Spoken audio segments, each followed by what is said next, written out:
ꯑꯩꯒꯤ ꯃꯤꯡꯗꯤ ꯒ꯭ꯌꯥꯅꯦꯟꯗ꯭ꯔ ꯗꯥꯁꯅꯤ ꯑꯩꯒꯤ ꯅꯨꯄꯤꯒꯤ ꯃꯤꯡꯅ ꯂꯨꯋꯥꯡꯊꯦꯝ ꯑꯣꯃꯤ ꯗꯥꯁꯅꯤ ꯏꯆꯥꯒꯤ ꯃꯤꯡꯅ ꯂꯨꯋꯥꯡꯊꯦꯝ ꯃꯨꯀꯦꯁ ꯍꯥꯏꯕ ꯏꯆꯥꯁꯤ 16ꯒꯤ ꯅꯨꯡꯊꯤꯟꯗꯒꯤ ꯊꯣꯛꯈꯤꯕꯅꯤ ꯌꯨꯝꯗꯒꯤ ꯆꯥꯅꯅꯕꯒꯤ ꯑꯩꯈꯣꯏꯒꯤ ꯌꯦꯟ ꯃꯌꯥꯝ ꯌꯥꯝ ꯆꯥꯅꯤꯡꯕꯒꯤꯀꯣ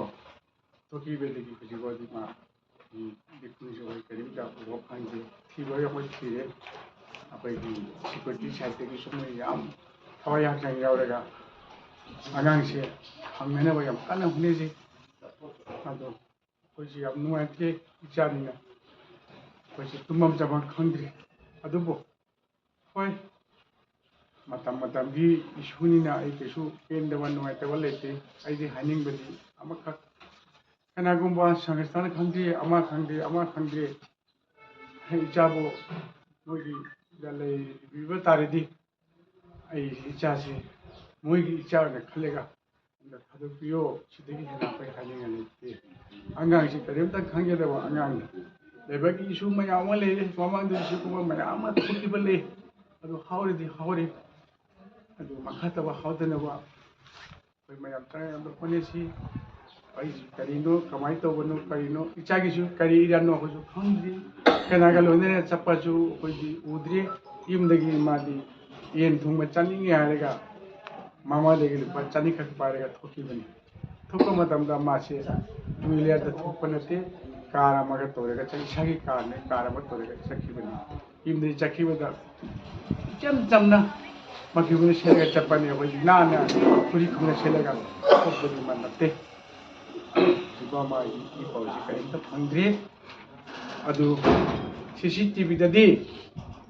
ꯑꯩꯈꯣꯏ ꯅꯝꯕꯔꯔꯣꯝꯗ ꯐꯥꯎꯔꯒ ꯆꯠꯈꯤ ꯑꯩꯈꯣꯏ ꯊꯦꯡꯅꯩ ꯑꯗꯨꯁꯨ ꯃꯥ ꯒꯥꯔꯤꯗ ꯃꯊꯣꯝꯗꯅꯤ ꯕꯤꯁꯦꯝꯄꯨꯔꯗꯁꯨ ꯑꯗꯩ ꯕꯤꯁꯦꯝꯄꯨꯔꯗꯒꯤ ꯀꯥꯈꯠꯄꯁꯦ CCTVꯗ ꯗꯤꯇꯦꯛ ꯇꯧꯔꯦ ꯃꯥ ꯑꯁꯣꯝ ꯁꯥꯏꯗꯇ ꯆꯠꯂꯦ ꯑꯗꯩ ꯃꯥꯒꯤ ꯂꯥꯁꯀꯤ ꯑꯩꯈꯣꯏꯒꯤ ꯃꯣꯕꯥꯏꯜ ꯇ꯭ꯔꯦꯛ ꯇꯧꯕꯗ ꯑꯩꯈꯣꯏ ꯖꯤꯟꯖꯛ ꯇꯦꯛ ꯑꯣꯏꯅ ꯊꯣꯛꯄꯗꯒꯤ ꯃꯈꯥꯇꯥꯕ ꯃꯥꯒꯤ ꯃꯣꯕꯥꯏꯜ ꯇꯥꯔꯦ ꯑꯗꯨ ꯑꯃꯕꯨ ꯑꯣꯏꯔꯣ ꯏꯆꯥꯁꯤ ꯅꯨꯡꯉꯥꯏꯇꯦ ꯑꯩꯈꯣꯏ ꯇꯨꯝꯐꯝ ꯆꯥꯐꯝ ꯈꯪꯗ꯭ꯔꯤ ꯏꯃꯥ ꯏꯄꯥꯒꯤ ꯈꯜꯂꯒ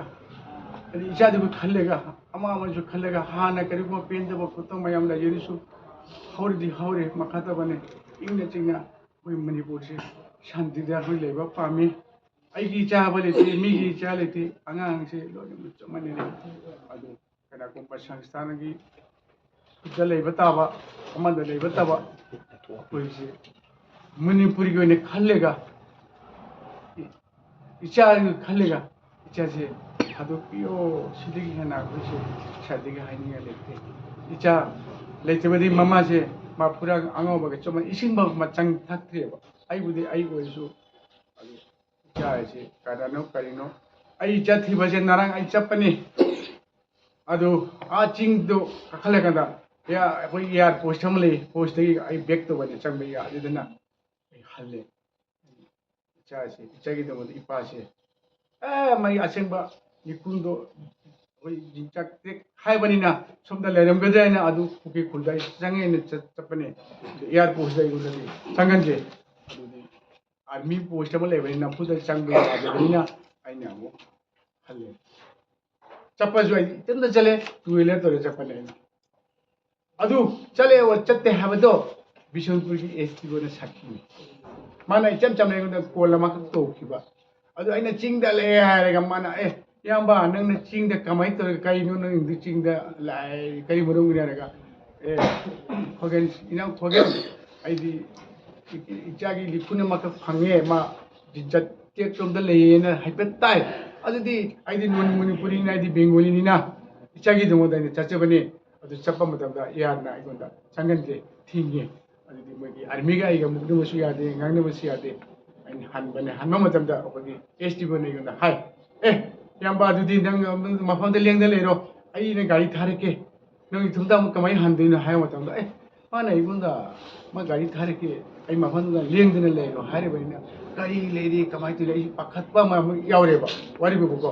ꯑꯗꯨ ꯄꯨꯡꯈꯥꯏ ꯐꯥꯗꯦ ꯃꯥꯒꯤ ꯒꯥꯔꯤ ꯊꯥꯔꯦ ꯃꯥꯒꯤ ꯁ꯭ꯄꯣꯠ ꯒꯥꯔꯤ ꯍꯥꯏꯗꯤ ꯃꯥꯒꯤ ꯒꯥꯔꯤꯗ ꯑꯩ ꯇꯧꯔꯒꯅꯦ ꯕꯤꯁꯦꯝꯄꯨꯔ ꯃꯅꯥꯛꯇ ꯆꯪꯉꯦ ꯆꯪꯉꯒ ꯃꯥꯅ ꯍꯥꯏ ꯉꯁꯤꯅꯦ ꯁꯤꯀꯨꯔꯤꯇꯤꯒꯤ ꯁꯥꯏꯠꯇꯒꯤ ꯑꯩꯈꯣꯏ ꯑꯥꯗ ꯍꯧꯖꯤꯛ ꯄꯨꯂꯞ ꯁꯥꯔꯆ ꯇꯧꯔꯦ ꯏꯝꯐꯥꯜꯗꯒꯤ ꯗ꯭ꯔꯣꯟꯒ ꯄꯨꯔꯒ ꯃꯌꯥꯝ ꯑꯃ ꯆꯠꯂꯦ ꯑꯥꯔꯃꯤ ꯅꯨꯃꯤ ꯃꯌꯥꯝ ꯌꯥꯎꯔꯒ ꯇꯧꯕꯅꯤ ꯑꯪꯀꯜ ꯏꯌꯥꯝꯕ ꯅꯪ ꯀꯩꯁꯨ ꯅꯨꯡꯁꯥ ꯊꯤꯕꯤꯔꯅꯨ ꯁꯣꯏꯗꯅ ꯏꯆꯥꯗꯣ ꯑꯉꯥꯡꯗꯣ ꯑꯗꯨꯝ ꯐꯪꯒꯅꯤꯅ ꯈꯜꯂꯦ ꯍꯥꯏꯔꯒ ꯃꯥꯏꯒꯨꯟꯗ ꯊꯦꯝꯃꯦ ꯃꯗꯤꯒꯨꯟꯗ ꯃꯥ ꯈꯔ ꯀꯩꯅꯣ ꯌꯥꯝ ꯊꯥꯖꯕ ꯌꯥꯕ ꯋꯥꯍꯩ ꯑꯣꯏꯇꯦ ꯃꯥꯏꯒꯨꯟꯗ ꯍꯥꯏꯕꯤꯔꯕꯅꯤ ꯑꯩꯅ ꯕꯤꯁꯦꯝꯄꯨꯔ ꯄꯤ.ꯑꯩꯆ.ꯗ ꯄꯨꯡ 6 ꯐꯥꯎ ꯂꯩꯔꯦꯕ ꯂꯩꯔꯕ ꯃꯇꯨꯡꯗ ꯑꯩꯅ ꯏꯝꯐꯥꯜꯗ ꯆꯦꯛ ꯇꯧꯕꯅꯤ ꯑꯗꯨ ꯑꯩꯗꯤ ꯍꯥꯏꯅꯤꯡꯕꯒꯤ ꯑꯃ ꯈꯪꯗꯦ 이자세 민음식 강해가 다독비로 비비로 이자세 마ям 하이브디 마마 아빠기 이자기 먹을지 아이기 자티 베자티 나가 쿠키 하오 미타이 방알 해발레티 이자 민둥시에세 하이비 이마 이빠나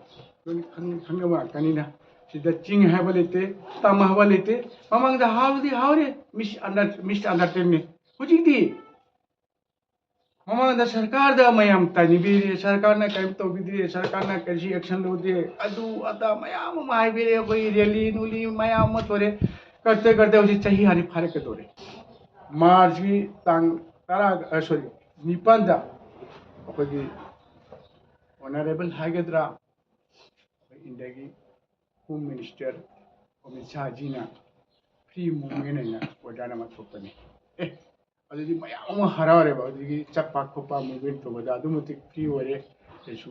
अथा साने ओदे हारेगा फ्री मूवमेंट ओदारा मत थोपदा नुमुदुदसु आई असादा लेबा सिजादा लेबा थबो अतिंग थबो के अदुनु मिसु अमु कानकुबिदा खंगदे अमा इरांग खरा थोय यारे फारे थोखरे अदु फ्री मूवमेंट ओरेबानिना अखोय युमदगिसु थोपा खोपासु खरा फ्री ओरेना अंगांगदुना तेन चागे हारेगा मामा देखिए दुपा चानी खपी होरेगा लंबी दे थोक बने अदु हालत के नसीब हालत के अदु मागी होय सीसीटीवी दे मा अदु नंबर सु उरे बिशनपुर सु उरे अमा सु उरे मागी कना हंगनी मै होगा फ्री मूवमेंट निना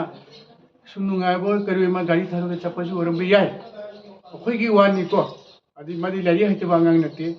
नियम नीति लोन खंगबनिना अदु सखी बदी होजिबो हालत के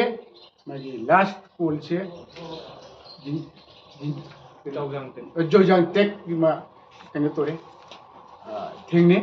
अदुदगी मा मोबाइल सु तारे अदुबो याय अदु अखोय हानिंग बदी कना कबी संस्थान मदल खुदलेरे बतादि इचासे मिनुसी खांगे थादु पियो इचासे सोमगुसी जाने आइगुसी जाने जाति बेजाति अदु अदगो अदु खालुम खाउ मुसी